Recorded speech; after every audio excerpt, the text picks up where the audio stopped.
Good morning, everyone, and welcome back to Family Fridays. My name is Prashoda Mariwani, and I'm an undergraduate fellow with New Student and Family Programs. Joining me today are Adrian Cromwell and Jason Kinnear from the Study Abroad Office.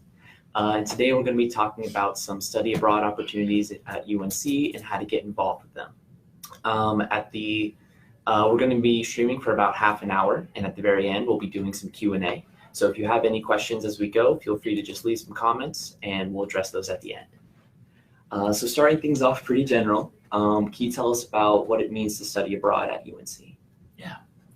So study abroad at UNC is an opportunity for students to take and earn academic credit in an overseas setting. They can take courses that are directly related to their major or take courses that would be just for fun or a combination of both. And UNC makes this opportunity an option for students because global education is extremely important to students and to their future careers. Awesome. And it's one way, we like to say it's one way to expand your campus experience. Study abroad is open to any and all students who are enrolled at UNC, and it allows them to become a better global citizen as the world and the environment becomes a lot more close-knitted. It allows them to mature and to navigate the global experience and incorporate it into their academic experience too. Fantastic. So I know a lot of people have some preconceived notions about study abroad. Can you tell us some of the common misconceptions that you come across working with students?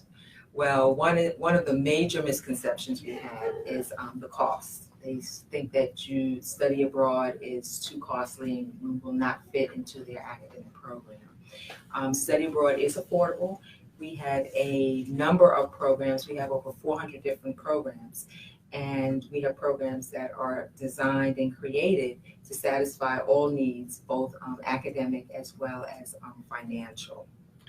And also in 2017 and 2018, we gave away over $1 million in study abroad scholarships.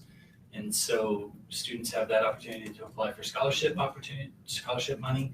And then there's also the option to use federal and state and institutional financial aid to help cover the costs of the programs as well. So if a student is on financial aid, their financial aid will follow them while they're studying abroad during any of our semester programs.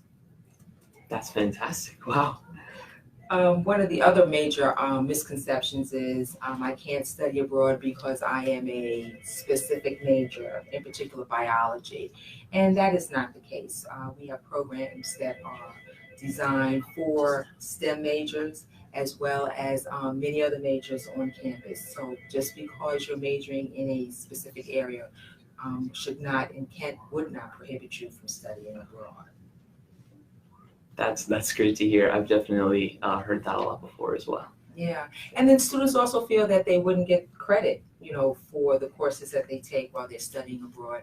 And that too is a common misconception. Students who study abroad have the option to either transfer credit back as major credit, minor credit, general elective credit, general education credit, or just plain old elective credit. So they can transfer it back in any way that will fit their academic plan.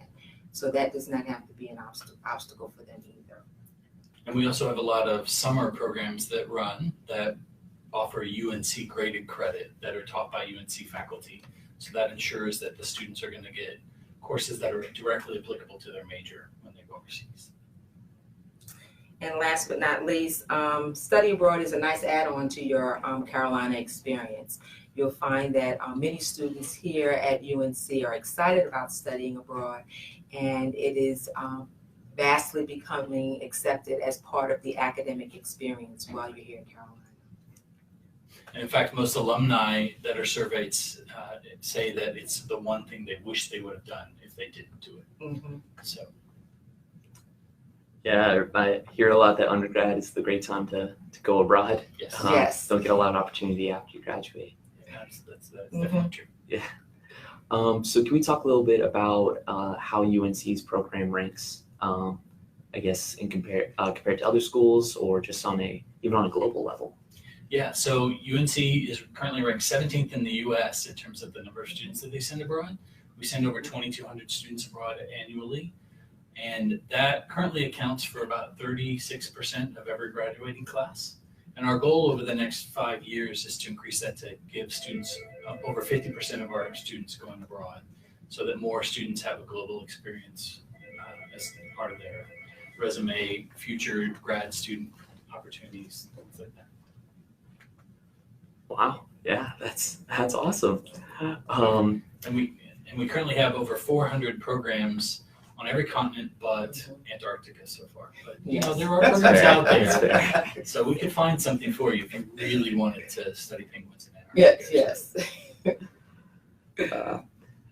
So can we speak a little bit more about some of the benefits to studying abroad? Some of the other things that you see in students after they return? Well, students who study abroad have higher GPAs. The skills that they acquire while they are abroad are the soft skills, are the skills that many employers are looking for once they graduate and they do pursue their job search. Students gain important professional and personal skills while they're studying abroad. They have a greater sense of independence, ability to navigate different cultural situations, as well as, you know, very well at budgeting, because budgeting becomes a major practice while you're studying abroad, which rolls into improving their critical thinking skills. So there are a number of different skills that students develop while they are studying abroad, and they can translate both into their academic as well as into their career trajectory. The recent survey indicated that 77% of the alumni responded that it was an important or very important experience while they were at Carolina. Amazing. Yeah. So I guess now if we could get into some more details about the different types of programs there are, and like how students would go about understanding them. Yeah, so and at the end of the session, I'm going to show you some of this stuff on our website, but we have lots of different types of programs, again, as Adrian said, to fulfill really a student's academic, personal, and financial needs. And so we have faculty-led programs where a UNC faculty member takes a group of students overseas, typically for a summer term, anywhere from 2 to 8 weeks, and to take UNC credit. We also have exchanges, which are relationships that we have with institutions overseas, where our students pay their Carolina tuition, and then they go abroad and they spend a semester or an academic year at an institution and taking classes, and are taking classes with students from all over the world. Then we also work with lots of different organizations and other institutions to offer general study abroad programs that are more all-inclusive. So we work with providers that have very unique, maybe sessions and programs that are designed around a theme, or they're focused on a specific geographic location, or we have programs that do visit several countries at one time. And so there's lots of different ways that students can study abroad, and those are just some of the examples.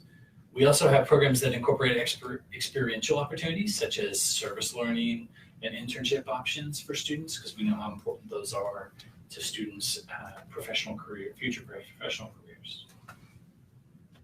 So depending on what a student's overall interest, academic interest, or even geographical regional interest, we definitely would have a program that would satisfy their needs. Wow. And so I've heard this as well, which I'm hoping you can clarify, but the study abroad opportunity also satisfies the experiential education requirement. That's correct. Yes. Once a student participates in any study abroad program, they will automatically earn their experiential education credit, their EE credit. Fantastic. Yeah. So do you have some more like examples of specific programs you may see? One of our most exciting programs is we actually co-run a facility in the Galapagos where students can go and do research on various different things. We run this facility with the University of San Francisco de Quito and Ecuador, And so students can go there and spend a semester or a summer. We also, for the first time this coming summer, students can go there and learn Spanish and do service in the community. We also have some programs throughout Asia. One is the Phillips Ambassador Program, where students can receive a scholarship from the generous donation of the Phillips family. And they can study at any, there's a list of about 40 different institutions in Asia where they could study. And then there's also a specific Phillips Institute that runs in the summer in Shanghai, China, where students can go and learn about Chinese and China in the modern world, and also take courses with students from NYU. So those are just a couple of different options, but we have programs that are focused on language acquisition, we have programs that are purely internship based. We have others where students can study political science. There's so many different options around the world. So we also have a joint degree program that we run with the National University of Singapore, so students can apply and enroll in that program, and they would earn 2 degrees, one from UNC-Chapel Hill and one from the National University of Singapore. And they focus on 6 different majors currently. So depending on whether the student is majoring in geography, English, political science, economics, history, they would be eligible to participate in this program and spend a minimum of a year, studying at the National University of Singapore. Wow, so it sounds like there's a lot of opportunities out there. absolutely. So in terms of the family perspective, what are some of the things that family members can do to ensure that their student does well abroad, and of course to ensure that they stay safe? So the biggest thing is support. So to talk through things with your student, to walk through our website, which we'll demonstrate in just a little bit, and to maintain an open line of communication with your student throughout this process, and helping them talk through their academic options, but then also talking about health and safety, cultural learning, and financing, how things are going to work in that regard. On our website, we have a lot of different resources that are available in terms of health and safety, costs and funding, also the academic component. And so it's a great way to sit down and have a conversation with the student to talk through things. On our end, one thing that we really do is, we try to monitor all those different things. We're very focused on health and safety and finding affordable programs and different things. In terms of health and safety, we engage with partners overseas who are constantly monitoring things on the ground. We also follow things through the U.S. State Department. We have a travel risk group on our campus that meets regularly to discuss different programs, different locations. We do very extensive training with our faculty who lead programs overseas. And then before every student goes abroad, they attend an orientation workshop for students going on a semester. They do a pre-departure conference. And then students going for summer faculty-led programs, they have a different type of orientation one-on-one with their faculty leaders. But we stress different tips and ways to stay safe abroad. We give them lots of resources through our online system as well. And so those are some of the different things that we do to ensure that our students have a safe and academically enriching experience while they're abroad. Wonderful. Yeah. Since you mentioned the study abroad orientation, what are the more logistical requirements for a student who's interested in studying abroad? Well, there are a number of different steps involved in the study abroad process. The first thing, we encourage all students who are even minutely interested in studying abroad. We encourage them to attend what we call a 101 session, and that's a basic general information session where you learn about the various aspects of studying abroad. And those are offered 2 times a week on campus. One is offered in the student union, and the other session is often offered in the Global Education Center. Once a student has attended a 101 session and they basically identified a specific program and they have particular program questions, we invite them to schedule an appointment to meet with an advisor. Our advisors have regional responsibility, So depending on the regional location of the program will determine exactly which advisor they will meet with. We have an advisor for Asia programs, we have an advisor for Spain, Latin America, Portugal, Middle East, and North Africa. We have an advisor for France and our Francophone countries. In Western Europe, we have an advisor for Central Europe and Scandinavia, and we have an advisor for UK and Ireland. So depending on where the student is interested in studying will definitely determine which advisor they will meet with. Once they have spoken with an advisor and they've decided what program they want to apply, we encourage them to complete the online application. There is a $50 application fee. And also we encourage them to apply for scholarships, apply for the scholarships that we offer in the Study Abroad office so that they can increase their funding opportunities. Most importantly, we encourage students, if they haven't done so already, to obtain a passport. If you're thinking about studying abroad, it's important that you have a passport.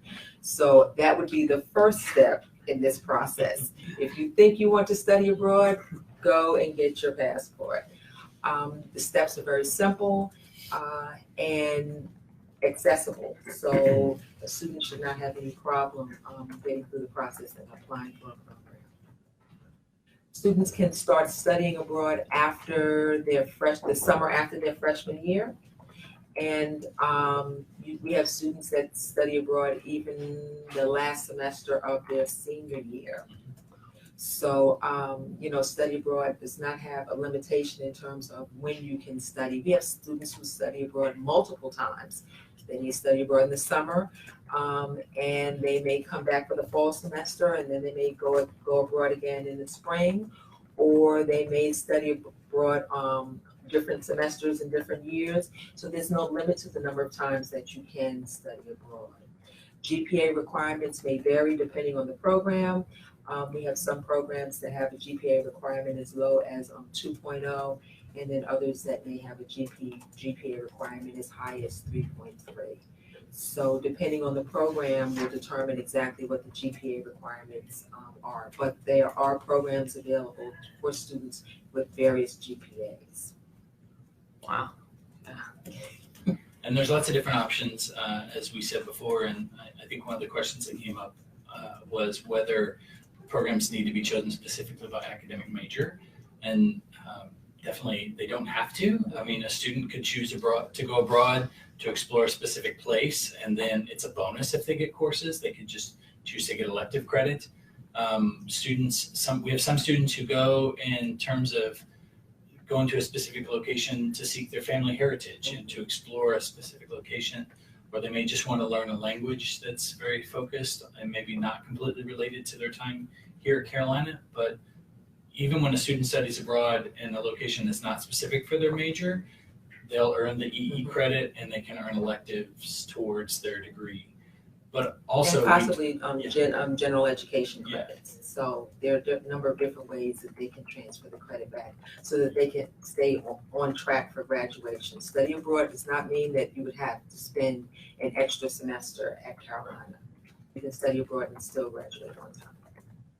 And then at the same time, though, we do have programs for every academic major. And so if a student did want to combine heritage seeking and learning about their major, we can help them find those things.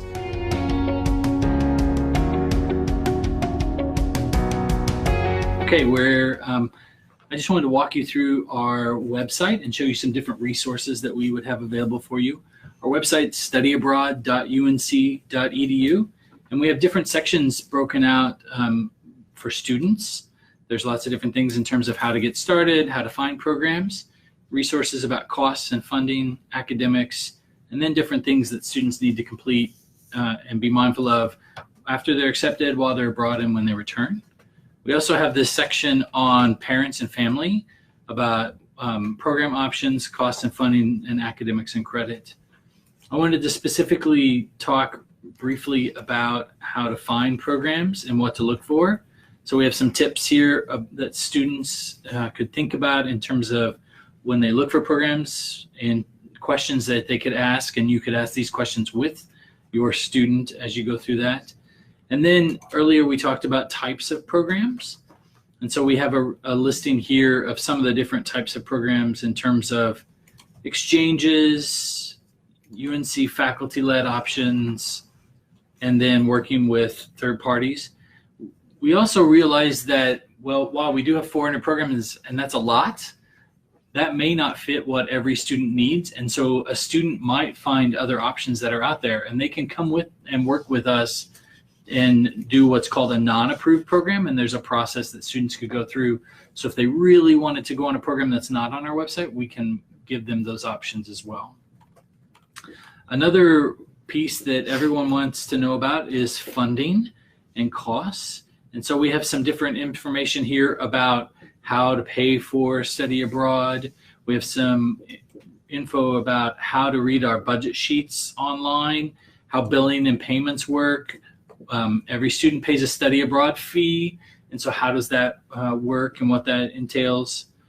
And then we have resources here for scholarships and lots of different types of scholarship options, and links to other funding sources, and then also some really handy links to the Office of Scholarships and Student Financial Aid. So if students are interested in utilizing those resources as well, they can find those on our website.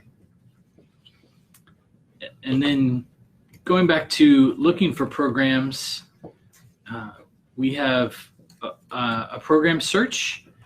And so you could look here, and students can search by the name. If they know specifically about a type of program that they're interested in, they can search by a country, by a city, by a country. They could search by a term. Maybe they only wanted to go for a spring semester, or they wanted to go during the summer. That's an option as well. They can also do what's called an advanced search, where they could still search by those same resources, city, country, terms, but they could also search by a specific institution. So maybe they had heard great things about King's College London, and they only wanted to look at options there. They could also search by features such as having an internship. They could search by language prereqs or language of instruction. So if they really wanted to be able to learn Spanish or a different language while they're overseas, they could search by that. And then they can also search by specific scholarships that are offered. And so I'm just going to do a general search so that you can see what that's like. And so if you just do a general search, it gives you an alphabetical list. And so then you could click on a program. This is one of our most popular programs in Copenhagen through the organization DIS. And so it will tell you a little bit about the location, the terms available, budget information, dates and deadlines is here, who our advisors are, some just different information about the program, the types of majors and courses that are available. And then there's information about the specific program as you scroll down the website to learn about how credit transfer works, housing, costs, application process, and things like that. And so this is information that a student can search for on their own, or they can walk through and walk through with one of our study abroad advisors. Fantastic. Well, it looks like your website has the process totally streamlined. One thing that would be great to reiterate for our audience, what are some of the most important dates for them to remember if they're planning on studying abroad in the future? Yeah, so some most important dates. Applications are typically due the semester before a student wants to study abroad. And those are for a spring semester or for a calendar year, it's in September, on September 10th. And then if the student wants to study abroad for a summer, fall, or an academic year, the deadline is February 10th. And a student can also learn more information at our study abroad fairs. We hold those twice a year, once in September, usually during the first or second week of September, and then in late January, usually the last Friday of the month in January is when we hold the study abroad fair. And some other important things that students would need to keep in mind would be, we do hold pre-departure meetings, again, the semester before a student goes. So every fall and spring semester, we would offer pre-departure sessions so that students could learn more about their programs, health and safety, finding scholarships, funding options, things like that. Fantastic. And if anyone's interested in learning more directly from the Study Abroad office, what are the ways that they can get in contact with you? So the best way is to visit our website, again, which is studyabroad.unc.edu. And from there, they can do a lot of different things. We have an About Us section where they can learn about our office, and that gives them links. We have a general Study Abroad account that they can email, which is abroad@unc.edu. You can also come visit us in the FedEx Global Education Center, and there's a map here to see where that is on campus.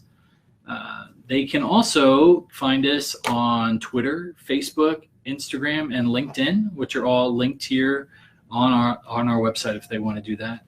They can also peruse our staff directory to see who our different staff members are.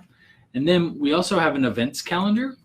And so we have lots of different activities that are happening all the time. And so here a student can find out when our 101 sessions are, when different activities are, when we have general advising walk-in hours where a student can just pop by. We also do pit sits. And so a student can come see us at the pit and talk about Study Abroad and maybe talk to one of our return students as well. Fantastic. Well, thank you both so much for coming here, Jason and Adrian. We really appreciate all the information you've shared. If you have any closing thoughts you'd like to share. Study Abroad is open to everybody. We try to send as many students abroad as possible, and we look forward to welcoming your student or even you to come by to learn more about the Study Abroad opportunities.